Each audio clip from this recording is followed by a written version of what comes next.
Good afternoon. My name is Jennifer Przinski. I'm an attorney with Venable. Thank you for attending today's webinar. Today's webinar is titled Harassment in the Workplace, How Government Contractors Can Avoid Legal Liability. Please know that this program has been approved for CLE credit, and that credit will be provided to you by the end of the program through the chat feature on the webinar platform. Today's program will also be recorded and provided to you along with the slides next week. Thank you so much, and with that, we'll get started. So for today's program, there are a few goals that I'd like to achieve. The first is I want to provide to you an understanding of what actually constitutes harassment. It's a term that we hear often, and I want to explain to you and provide more context as to what harassment actually means from the legal perspective. We're also going to talk about a federal contractor's legal obligations regarding preventing harassment and discrimination in the workplace. And furtherance of fulfilling those legal obligations, we're also going to talk about the elements of a recommended anti-harassment, discrimination, and anti-harassment policy, and the importance of anti-harassment training for both your supervisors as well as your non-supervisors. And then finally, I think we need to talk in detail a little bit about what do we do once that complaint comes in? What do we do when a harassment complaint comes in? How should that be processed? So we'll discuss that in detail as well. So why does a federal contractor need to be concerned about harassment in the workplace? Well, I'll tell you why. It's the law. There are several federal employment discrimination laws that are applicable to federal contractors. And these laws prohibit employers, including federal contractors, from discriminating against their employees and job applicants based upon protected characteristics that are listed in the federal statutes. The first one that you may be familiar with is Title VII of the 1964 Civil Rights Act. And what that does is prohibit employers, including federal contractors, from discriminating against employees and job applicants on the basis of race, color, sex, religion, and national origin. Then we also have the Americans with Disabilities Act that prohibits discrimination on the basis of anyone with a disability or perceived to have a disability. And then for those of you who are 40 and older, you'll be glad to know that the Age Discrimination in Employment Act prohibits employers from discriminating against employees and job applicants on the basis of their age. And then finally, the Genetic Information Non-Disclosure Act prohibits employers from discriminating against employees and job applicants based on genetic information they may collect through the process of onboarding and the like. So those are the major federal employment discrimination laws. With regard to federal contractors, you have another obligation here. You've got Executive Order 11246, which applies to federal contractors and subcontractors who do business over $10,000 with the government in 1 year. And specifically, the executive order prohibits discrimination in employment decisions on the basis of race, color, religion, sex, national origin, as well as gender identity and sexual orientation. And that executive order was amended back in 2014 to add those last two categories of gender identity and sexual orientation. As some of you probably are well aware, the executive order also imposes additional obligations on federal contractors and subcontractors that have 50 or more employees and have government contracts over $50,000 or more. And that's the affirmative action plan obligations, and that's going to be outside the scope of this program. So those are the major federal statutes in the executive order. Then there's also state and local laws that kick in. So what these state and local laws are designed to do are to cover the smaller employers and federal contractors. So that's employers who have employees that are 15 or less, because in order to be covered by, let's say, the Title VII statute that we just discussed, an employer has to have at least 15 or more employees. Most of these state and local laws apply to employers even if they only have one employee. Another function of these state and local laws that protect employees from discrimination, they also add sometimes additional characteristics. So some states will say, you know, wait a second, we just want our employment discrimination laws to mirror the federal statutes. And they'll just list the protected categories that are listed in the federal statutes.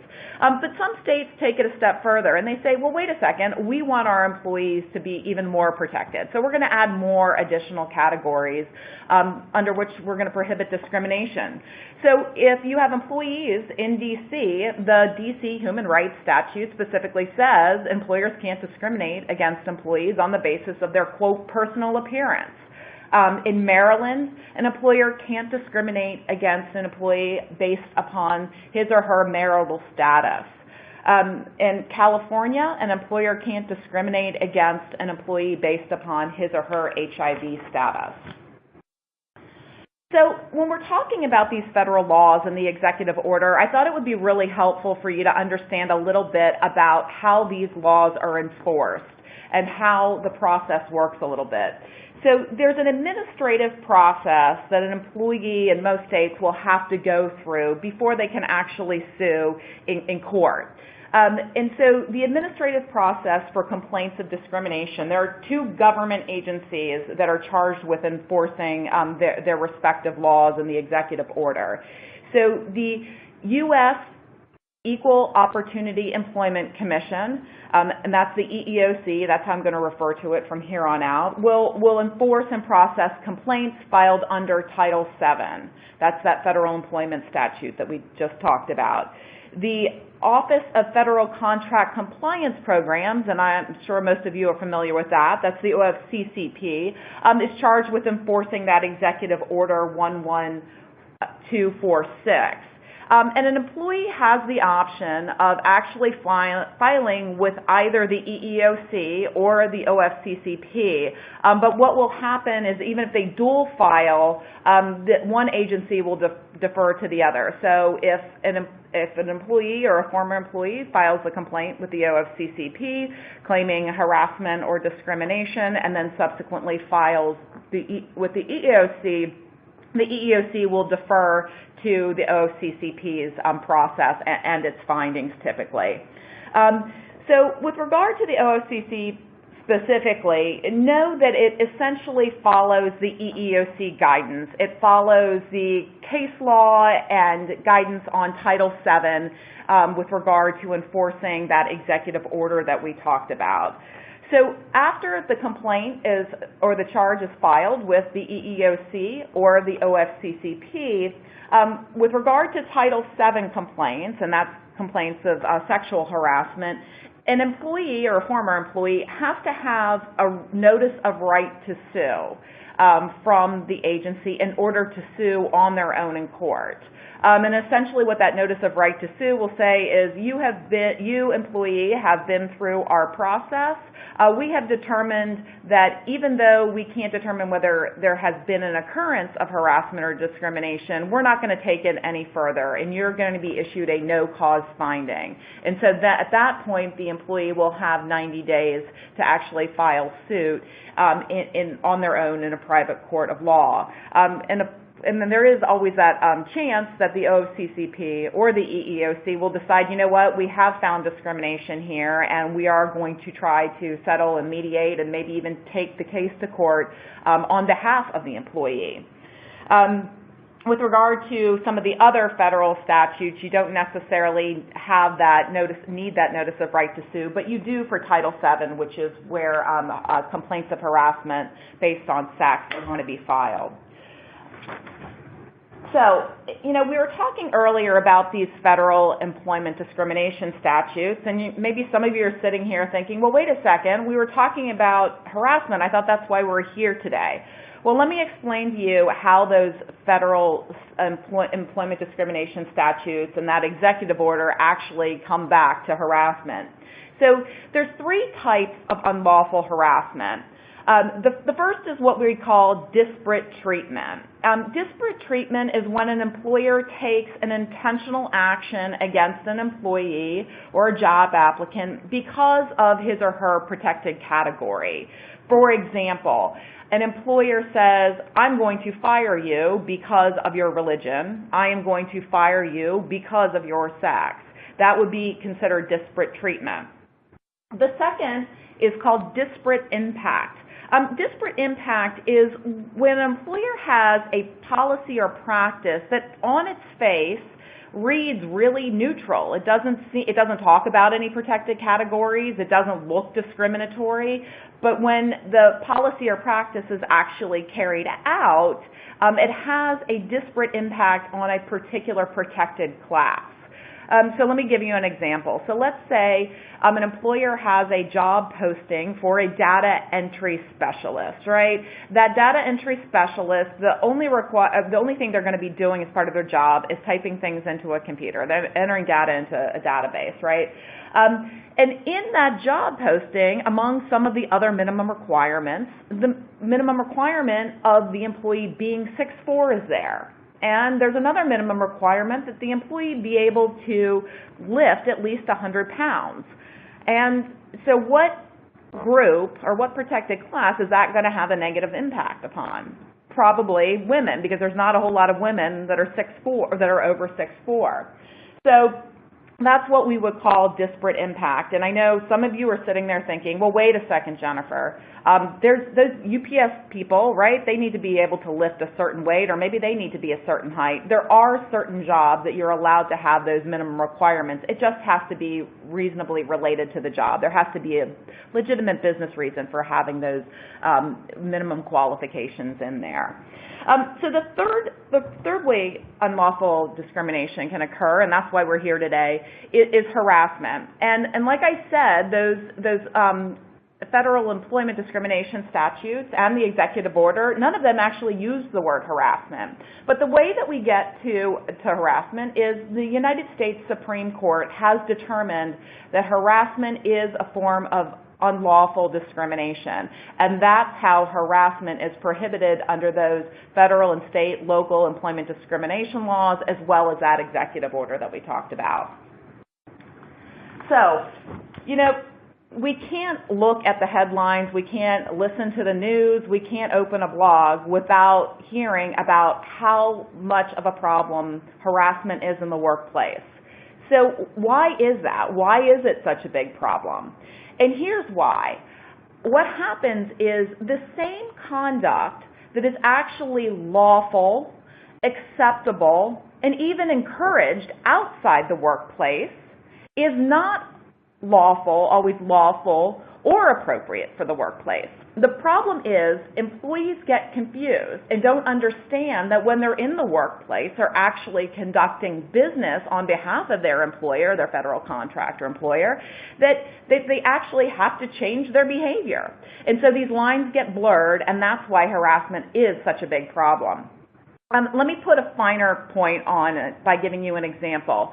So when we are out in a social scene, we might see somebody, that we're friends with, and we go up to them and we give them a little hug and we give them an air kiss, right? Is that unlawful? No, not at all. Is it socially acceptable? Absolutely. Now think about the same situation in the workplace. Is it acceptable to go around hugging and kissing your coworkers? It's not. But again, that's really where the confusion comes in, and that is why harassment is such a problem. So let me talk to you a little bit about the legal definition of harassment. Now, I've listed all the elements of harassment here, and let me let you know that this is not a 1 out of 4 or a 2 out of 4 or a 3 out of 4 test. This is a 4 out of 4, meaning you have to hit all 4 categories, all 4 requirements in order for the conduct to be considered unlawful harassment.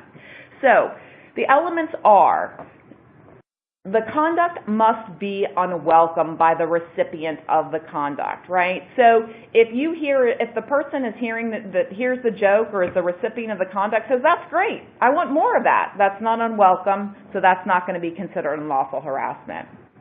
2, the conduct must be based on a protected category. So think back to those protected categories that we talked about that are covered under the executive order, as well as those employment discrimination statutes. So the alleged harasser has to be engaging in the conduct because of a protected category. He or she must be engaging in the conduct because of the person's sex, or because of their race, or because of their religion. 3, the conduct must be offensive. And here's where the law puts in a checks and balances. Not only must the conduct be offensive to the person who is the recipient of the conduct also must be offensive to what we call the reasonable person. So the reasonable person doesn't exist. It's a legal fiction, but the reasonable person is just your average person walking down the street with a level head. So what the law does is it's recognizing, wait, if I asked everybody who's listening in here what their definition is of offensive, or what they would consider offensive, there would be a lot of different explanations and definitions, right? So the law is taking that into account by saying not only is the recipient of the conduct have to find the conduct offensive, but that reasonable person also must find the conduct offensive as well.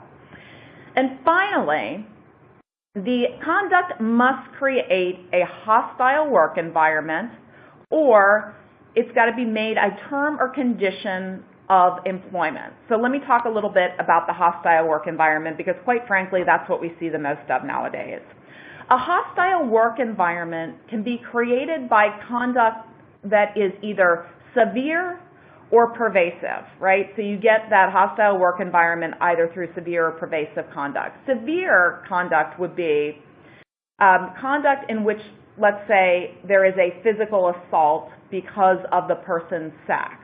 One occurrence would be enough to create that hostile work environment because that conduct is so severe. Now, on the other side, there may be some conduct that is not as egregious, right? Not as severe as a physical assault that I just described. So let's think of something maybe a little more benign, which is maybe rubbing somebody's shoulder, or, brushing up against somebody. One occurrence probably isn't going to be enough to create that hostile work environment. However, if the conduct is repeated over time, it's going to become pervasive such to create a hostile work environment. Also, the last element can be met if the conduct is made a term or condition of employment. Now, we don't see too much of this nowadays. This is really quid pro quo, and this is when an employer says, if you do this for me, I will do that for you.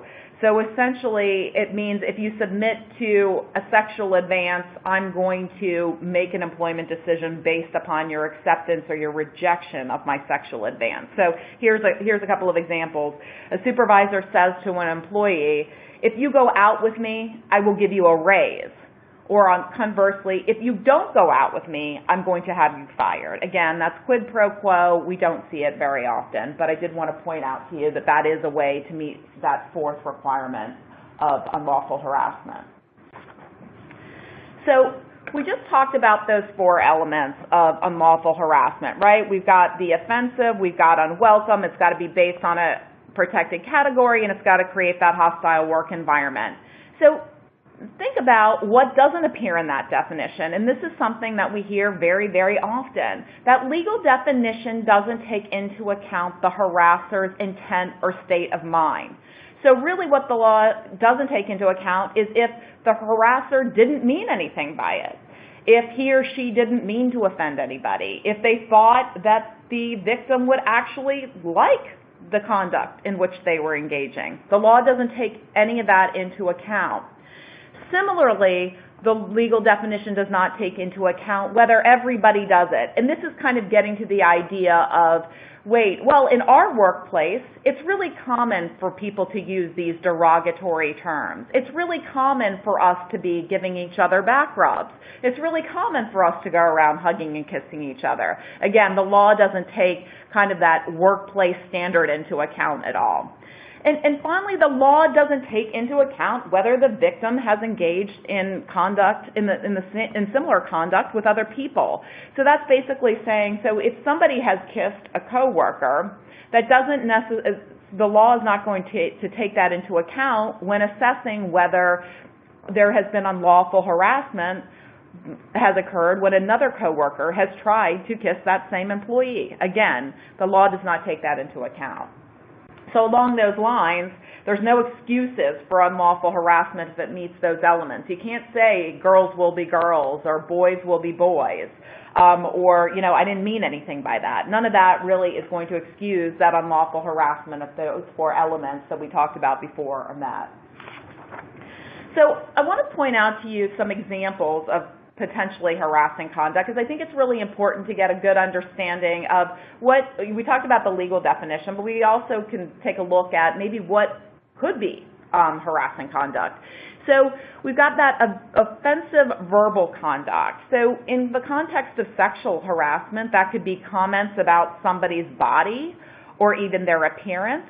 It could be comments like calling somebody babe or honey or sweetie. It could be talking about something, you know, TV shows or a movie, let's say something of the, you know, 50 Shades of Grey variety. You know, it could even be unwelcome invitations to lunch or dinner or drinks.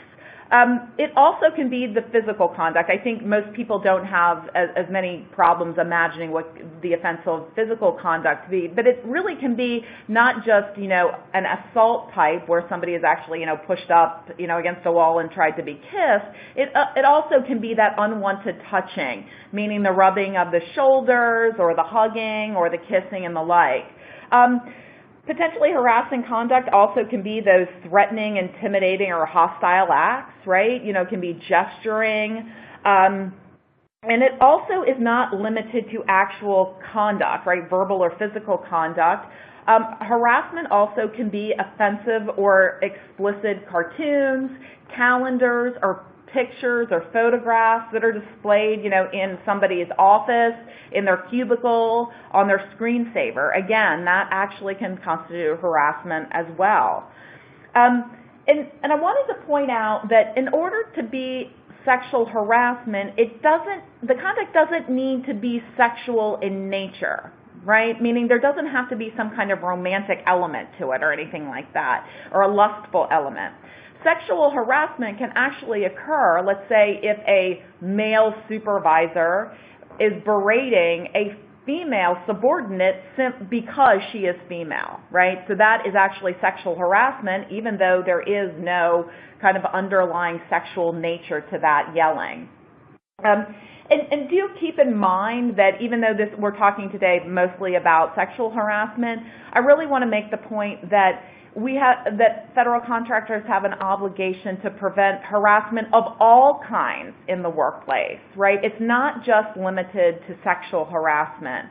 So other types of harassment examples could be racial comments or ethnic slurs or jokes, maybe age-based jokes or biased comments like, oh, she's so old, she's not going to know how to use that technology. Comments about people's disabilities or medical conditions or their sexual orientation. So again, harassment can be any unwelcome behavior based on any of those protected characteristics that we discussed that are protected by the laws and the executive order.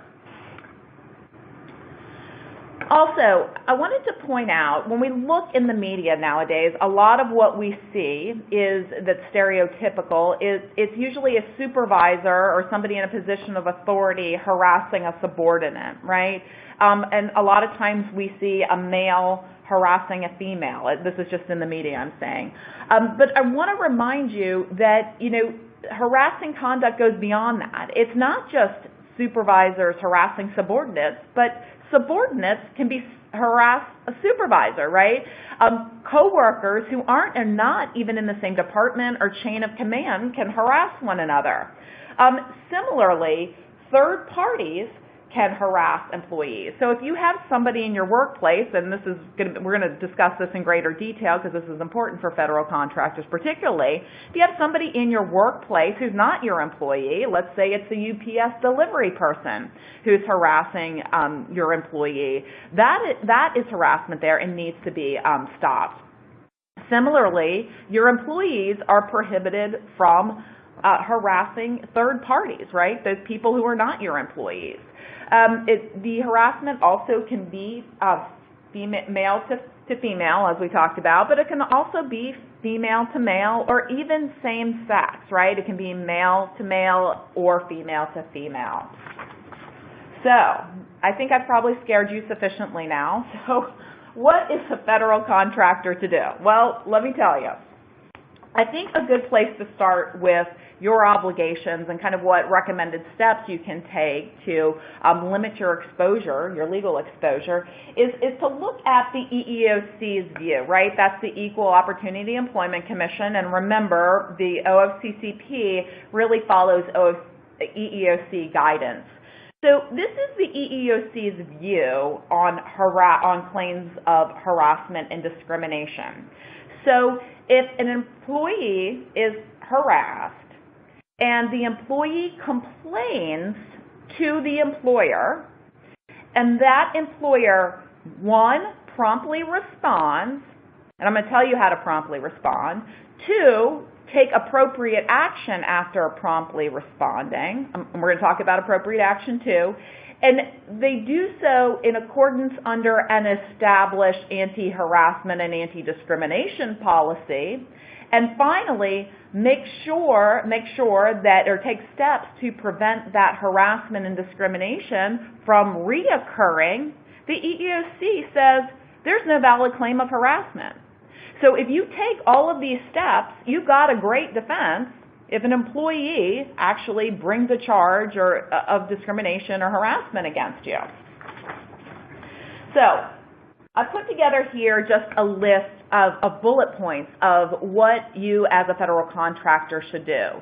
So number one, and probably most of you have already fulfilled this obligation, you want to establish and distribute an anti-harassment and anti-discrimination policy. You also have posting requirements under EEO obligations, again, outside the scope of this program. But you want to make sure you have that policy in place and you have it distributed. You can do it on your intranet. Most employers have it in their employee handbook.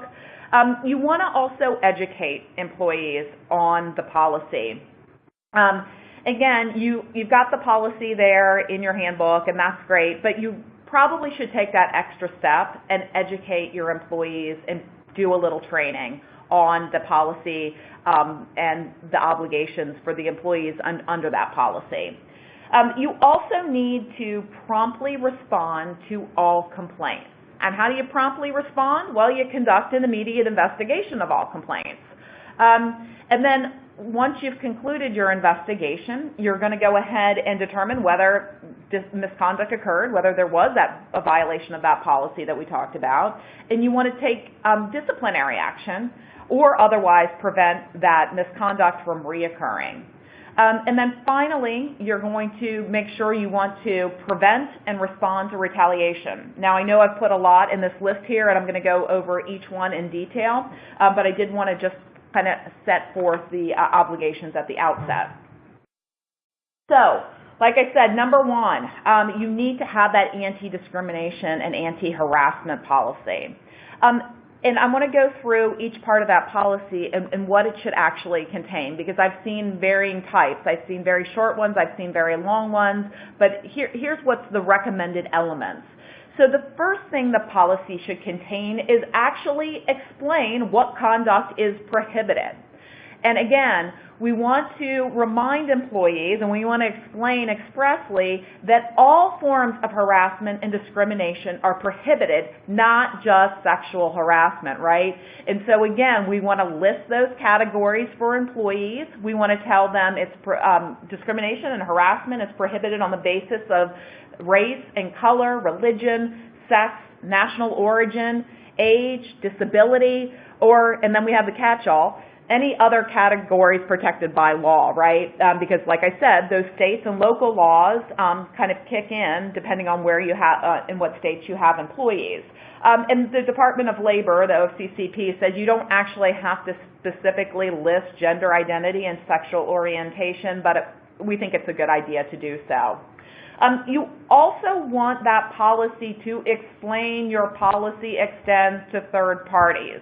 So we want to make employees aware that not only are they prohibited from harassing their coworkers, they're also prohibited from harassing third parties, non-employees, while they are on your work time conducting your business. And that kind of goes to that third point.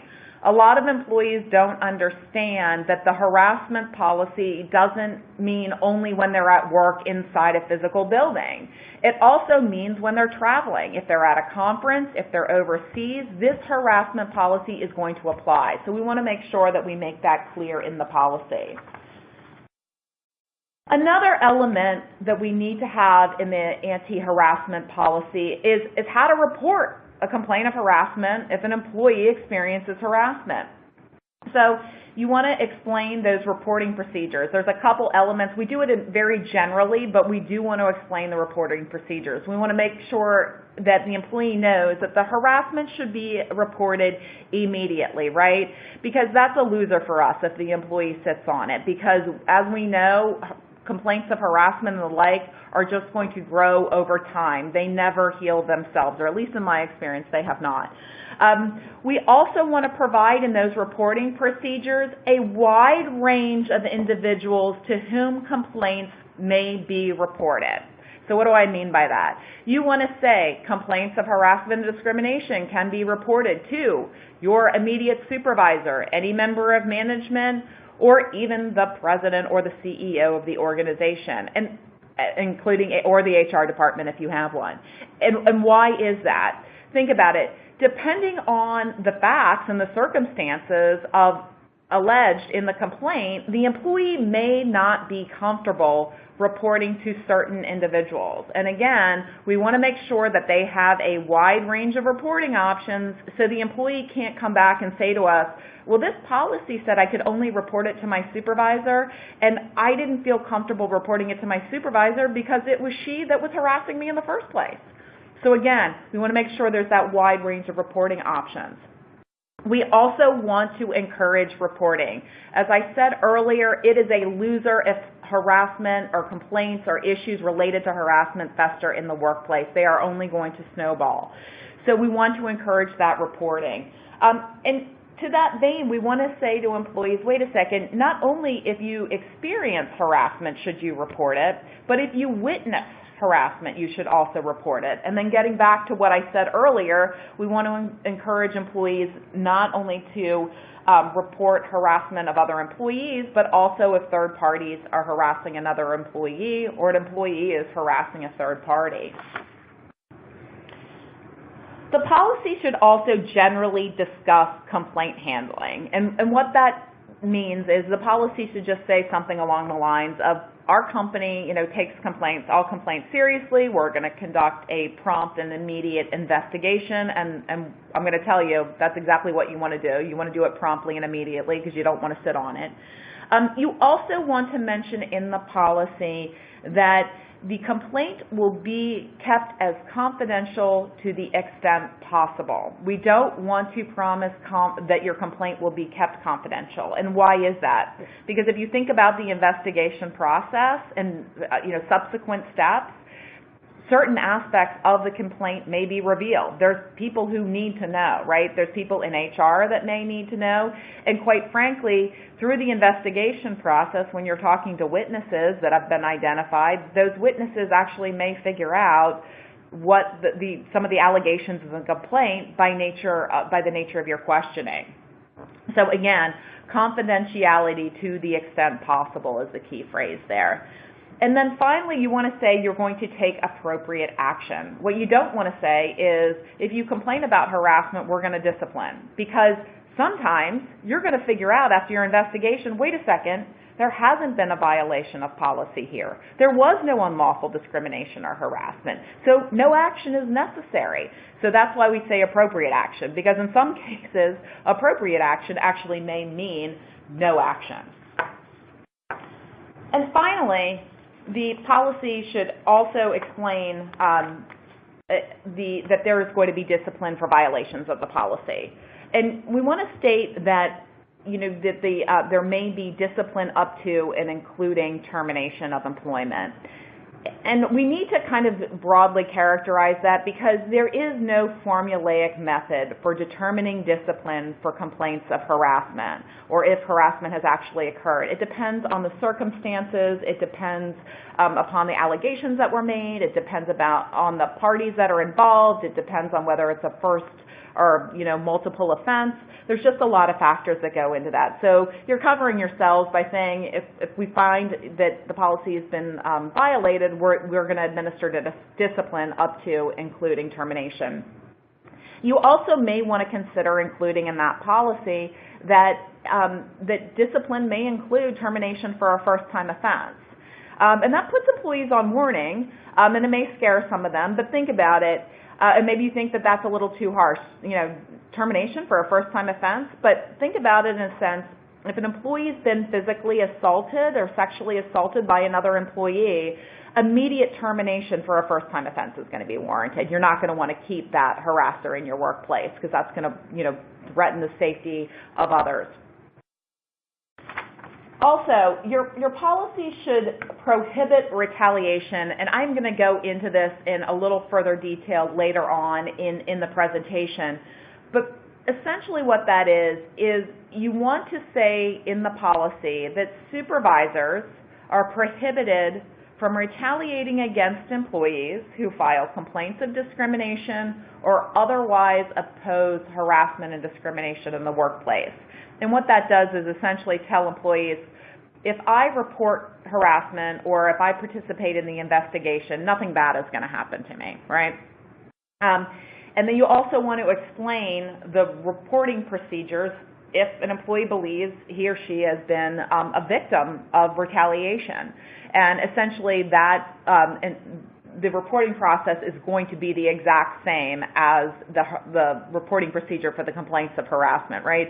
So you can report, you want to give that wide range of reporting options for retaliation complaints as well, for the same reasons as I explained. You also, it's not essential, but you also may want to remind your employees in your harassment policy that using our electronic systems in a manner that violates this policy, may subject you to discipline as well. Sometimes employees think that email is private email, even though it is you, the employers, you, the federal contractors, electronic systems, it's your email address. Sometimes they think they have this right to privacy and they can use it any way they want. So it's helpful, I think, to remind employees, wait a second, don't use our electronic systems in a way that violates this harassment policy.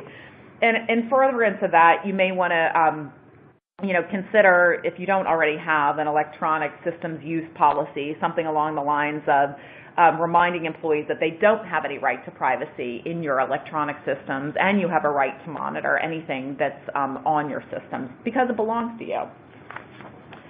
So that concludes the elements of what I'd recommend for your anti-harassment and discrimination policy containing. Now, I want to turn over to training employees. Now, I know some of you are sitting there thinking, wait a second, why do I have to train employees? Why do I have to bring somebody in to train employees if I've got a written harassment policy? And I'm going to explain to you why. So, number one is most employees don't read their employee handbook. Most employees have no idea where the harassment policy is found. So if you bring somebody in to train and that person explains the conduct that is prohibited and really describes that in detail, as well as maybe some, behaviors that are inappropriate for the workplace, right? Those more benign behaviors that we were talking about earlier. That's going to be really helpful in creating a workplace that's free of harassment. Training is also an opportunity to remind those employees to avoid problematic behaviors. So it's those behaviors that, they're not necessarily unlawful harassment, but, they make other employees feel disrespected. And that's like cursing or yelling, making threatening gestures. Because again, that's going to work reminding employees of these problematic behaviors and telling them to avoid these problematic behaviors is going to get you really far in maintaining that harassment-free and respectful workplace. And then finally, the training is also likely going to be a good fact for you if you ultimately have to defend against a harassment charge or claim, right?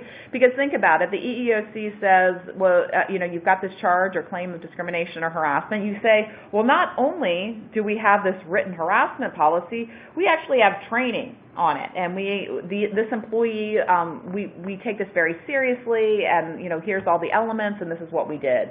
So that's going to get you pretty far too. It's also very important to have two types of training.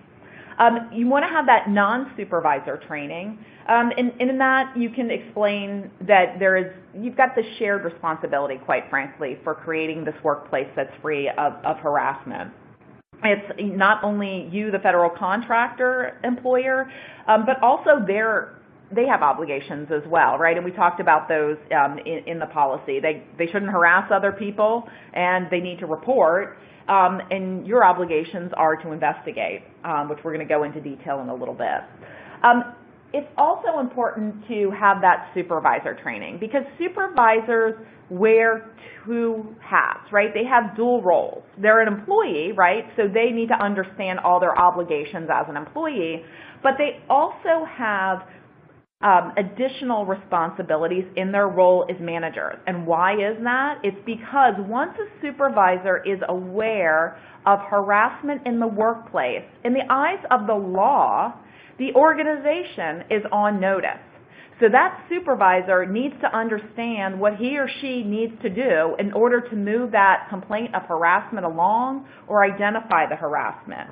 So, part of that will be, and I've seen, varying types. A lot of times, so let me give you an example. Sometimes an employee, a subordinate, will go to a supervisor and say, hey, I just want to let you know about, harassing conduct. He or she is using these, ethnic slurs or making these ethnic jokes. I don't want you to do anything about it. I want you to keep this in confidence, but I just wanted to let you know. And most of the time, or a lot of the times, I see the supervisor sit on it. They don't do anything with it. But at that point, the organization is on notice. That supervisor needs to actually understand that he or she needs to turn that over to HR or the individuals who are going to be responsible for processing harassment complaints, or the organization is going to be put in a position of legal exposure, and they as supervisors can even be held individually liable. So it's really important to train your supervisors as well.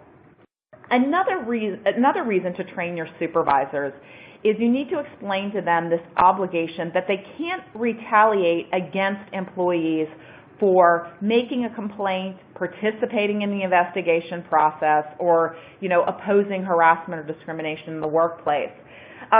Because it's difficult for supervisors. So, sometimes an employee will make a complaint of harassment against a supervisor, and let's say at the end of the day, there is no substance to the complaint. After an investigation, you determined that there was no misconduct, there was no harassment.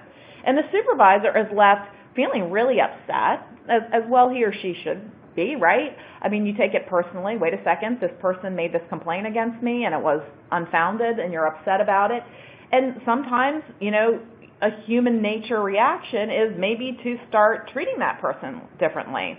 Where the supervisor is really going to get into hot water is if he or she takes adverse employment action against the employee. So let's say an employee makes a complaint against the supervisor. It's determined to be unfounded, right? There's no merit to the complaint. And raise time comes up, and the supervisor says, well, that person made a complaint against me. I'm not going to give him or her a raise. that is retaliation right there. So the supervisors need to be made aware of that retaliation and how that can expose both themselves and the organization to liability. Okay, so we talked about training, and now we're going to move on to investigating all complaints. So this is really important. Again, we talked about, training your supervisors, telling them, when you get complaints, take them seriously, pass them on to an appropriate party. So what you want to do is, one, make sure you have certain individuals who are charged with investigating all complaints of harassment. It should really go through either a human resources department, and not everybody has a human resources department, or it should go through another person or persons who are actually trained to investigate. And what that does is it will allow supervisors to have one place for everything to go through. It will have the organization to run everything through one department or individuals, and that will allow consistent administration of the anti-harassment policy as well as discipline. You will be able to see if there's been more than one complaint. It's much better than allowing supervisors trying to investigate it and take action on the first level there. So again, you're going to conduct that immediate investigation either through your HR department or another person. And really that investigation isn't particularly formal, but those individuals are going to talk to the complainant, they're going to talk to any witnesses, they're going to talk to the alleged harasser to get his or her side of the story. They're going to look at any documentary evidence, and then they're going to review that evidence. And then you also have to, and I'm going to talk a little bit about investigating complaints made against an individual who's not your employee, right? And I'm sure that's what a lot of you are here to listen about, right? Because you might have an employee who works on your government customer's job site and then comes to you and complains that that government employee is harassing them. And so you may be thinking, what am I supposed to do? That's not my employee. Do you say to yourself, it's not my employee, so it's not my problem? I hope most of you are shaking your heads no with that one. It is your employee. So it is your obligation to create a harassment-free work environment. So what are you going to do? You have no control over that government employee. So you need to go to the Corps. You need to talk to the Corps. You need to explain the allegations. You need to try to see if you can talk to the government employee who's been alleged to have harassed your employee, or try to work with the government to see if they would help you and assist or collecting information so you can make an assessment and take appropriate response to this. And it's a very difficult situation for a federal contractor to be in, and we understand that it's a fine line to balance the legal obligations with those business needs. But again, in order to create that environment where you have a workplace free of harassment, you need to take those steps and document those steps along the way. So, after your HR department or those individuals investigates those complaints, investigates the complaint and reviews all the evidence, they're going to look at everything that was revealed through the investigation and all the findings, and then figure out, one, did the harassment occur? Was there misconduct here? And again, as I said earlier, sometimes it's going to be no violation of policy, no misconduct. That's the end of it. You need to tell both the complainant and the alleged harasser that there was a finding of no harassment, and you move on. Other times you're going to say, wait a second, there has been misconduct here, or there has been harassment, or there has been harassment. So what do I do? What discipline is necessary? It's tough. It's not formulaic. It is difficult to determine this. Again, it is a case-by-case individualized assessment. You need to take into account several factors. You need to look at, is this a first-time offense? How egregious in nature is the behavior? How many times did the alleged behavior occur? And take all of that into account in determining that discipline. Sometimes discipline will be merely a counseling or a training and explaining to the harasser, wait a second, you can't engage in this type of conduct. And if you're confident that that's going to stop the reoccurrence, that may be okay. You may need to take some more severe actions. You may need to issue a written warning and place that in their employee file. You may have to suspend them without pay. Like I said, you can terminate. Or you can even in some cases actually reassign the harasser so the complainant and the harasser don't actually have any further contact. Again, it is really a case-by-case basis, but if there has been misconduct, if there has been a violation of policy, appropriate action does need to be taken so that the misconduct stops and does not reoccur again. You also want to make sure you are monitoring for compliance with the retaliation requirement. So, as I had mentioned earlier, and I did touch on this a little bit, but I want to make clear, a retaliation claim is separate from harassment, a harassment claim. So an employee can bring a charge or claim of harassment, but they also can bring a separate claim for retaliation. So as I mentioned earlier, retaliation is when a supervisor or a manager takes an adverse employment action against an employee because he or she filed a complaint or otherwise opposed discrimination or harassment in the workplace. The elements of a retaliation claim are as follows. It has to have one, a protected activity, and those protected activities, as I mentioned, are filing that complaint, participating in the investigation process, or somehow speaking out against discrimination or harassment in the workplace. The second element of a retaliation claim has to be an adverse employment action. So under the law, typically an adverse employment action it has to be by a supervisor. There has to be an adverse action by a supervisor, and the action has to be of the nature of you don't promote somebody, or you fire somebody, or you discipline somebody.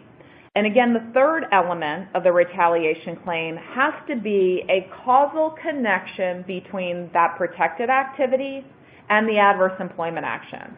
So essentially, you have to be engaging in that adverse employment action because of the protected activity. So you have to be firing the person because they filed the complaint. That's the essence of a retaliation claim. But you need to monitor for that. You need to make sure, like I said, that the supervisors are aware against the prohibition against retaliation. And you need to investigate those complaints of retaliation. If an employee comes and says, I didn't get a raise because my supervisor didn't give me a raise because I filed a complaint against him or her, it needs to be investigated and determine whether what appropriate action needs to be taken. If there wasn't any retaliation, that's the end of the story. If not, you need to discipline the supervisor. And we talked about that wide range of discipline. So in summary, I want to point out the key points here. So first of all, you want to make sure you have a well-developed anti-discrimination and harassment policy. And we talked about those elements, right? We want to make sure we have an explanation of the conduct that you're prohibiting. You want to explain the reporting procedures. You want to generally discuss the investigation. You want to make sure that you explain that there is a prohibition against retaliation.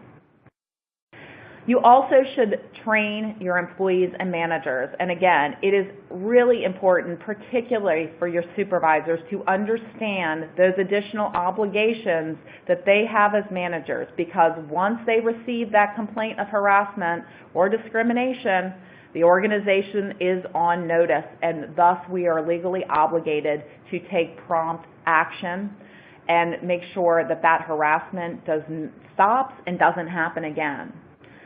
You also want to respond to all complaints. Again, this is part for your supervisors. They need to take complaints seriously.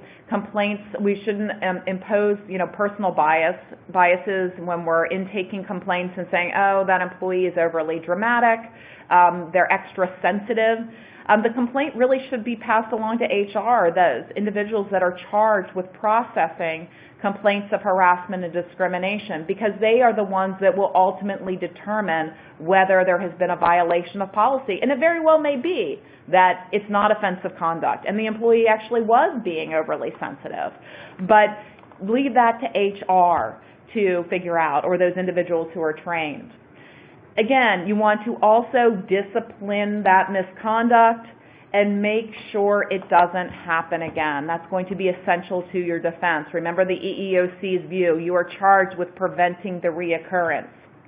And then finally, you want to prevent and respond to retaliation by your supervisor. And that concludes the investigation. So I'm going to go ahead and start to take a look at some of these questions. Thank you so much. So let's see.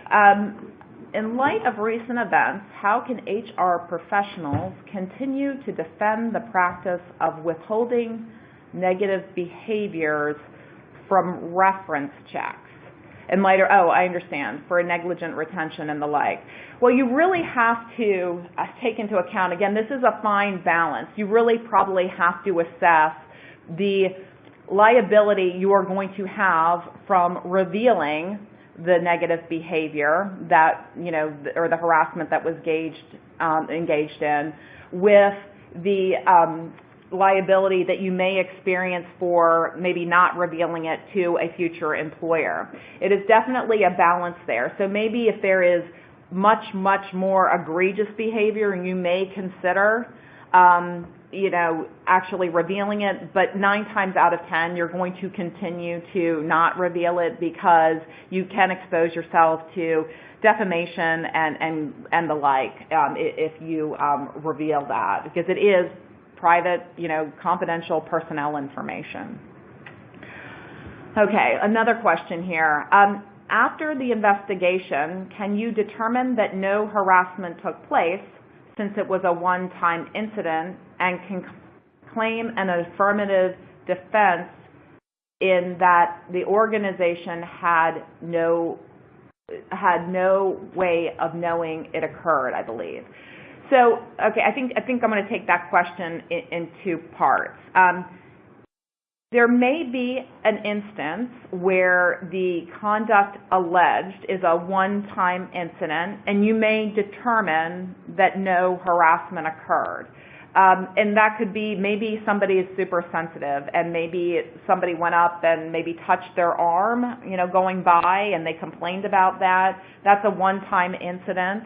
And you could probably, based on that, generally determine that that wasn't a violation of policy.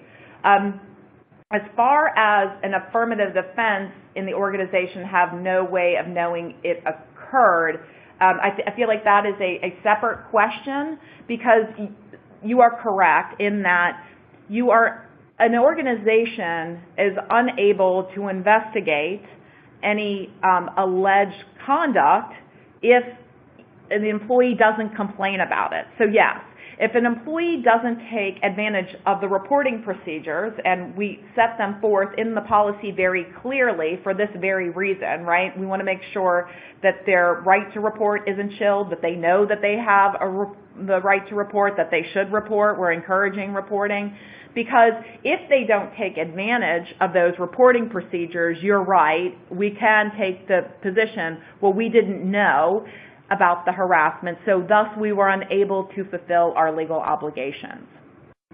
Okay. 3. Our employee handbook only covers how to handle harassment of our employees. If we have a complaint from one of our members that another member harassed them at one of our hosted events, is it up to us to investigate, or up to the member's employer to do so, since they were attending our event on work time? Oh, great question. So, Title VII, we're talking about members and the like, so we're talking about Title VII. It covers only employees, and I'm assuming this is maybe an association where you have multiple members. And so a member harassing another member, I think you could take steps maybe to assist and facilitate the investigation, but ultimately it is the member association's employees, it is that employer who has the responsibility for taking that appropriate action. They may come to you and say, listen, this is what we learned. Can you work with us? We think that this is an appropriate action given this other member's employees harassing conduct. And I have seen that. There has been, at these trade shows and conferences from time to time, you will see egregious sometimes behavior. And ultimately, it's between two members, but us as the association, as the nonprofit, will say, wait a second, we're not going to allow this individual back into our at our events because of the egregious behavior that he or she is engaged in. Let's see. What if the employee making a complaint tells you they want to make you aware but want to address it with the other party themselves? Okay, so that's interesting. You still need to report it, and here's why. It's fine that they want to go and address it themselves, and they should, and quite frankly, I do harassment training as a large part of my practice. And one of the employee's obligations when they're being harassed is, one, let the harasser know the conduct is unwelcome. So they definitely want to do that.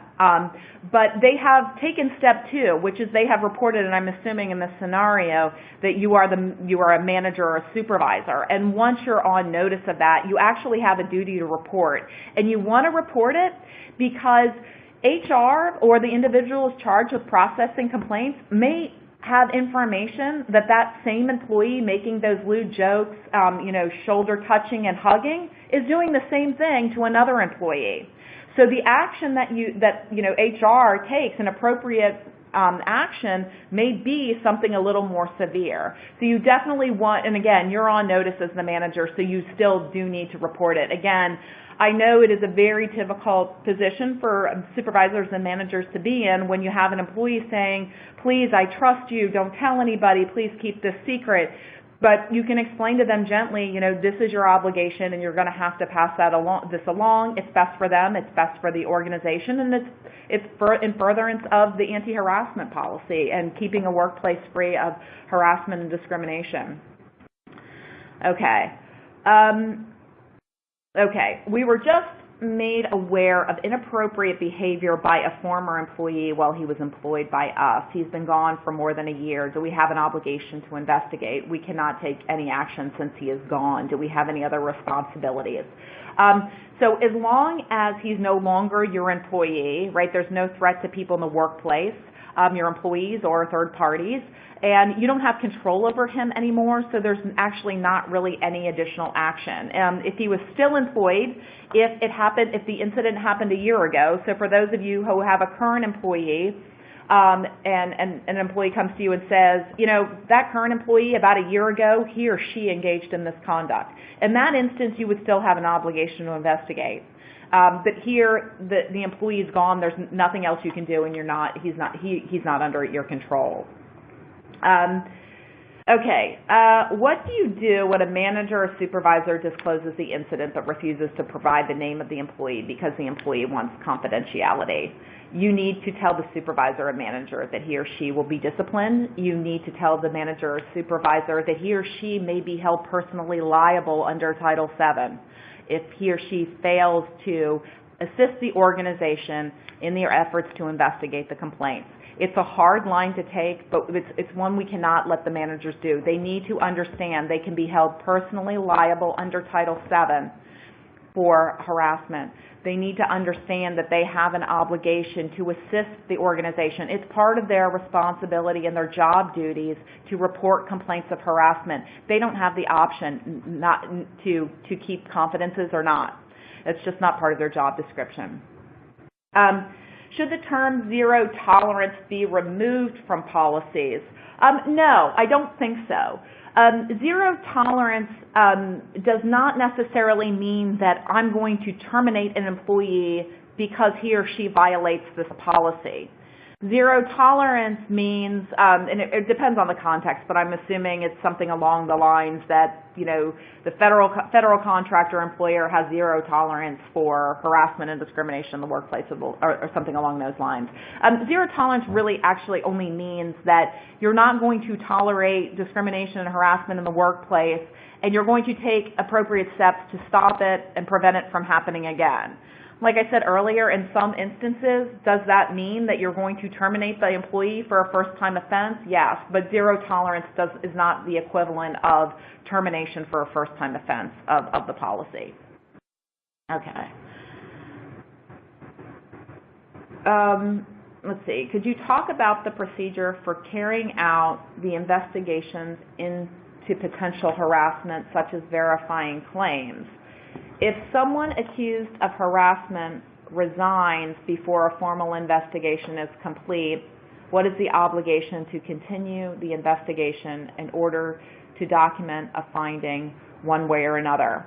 So that's a great question. I think you need to carry out the investigation as much as you can. And if somebody resigns, you don't have control over that individual. They've clearly said, on the way out, if they've resigned in their exit interview, I certainly would try to ask them about the allegations.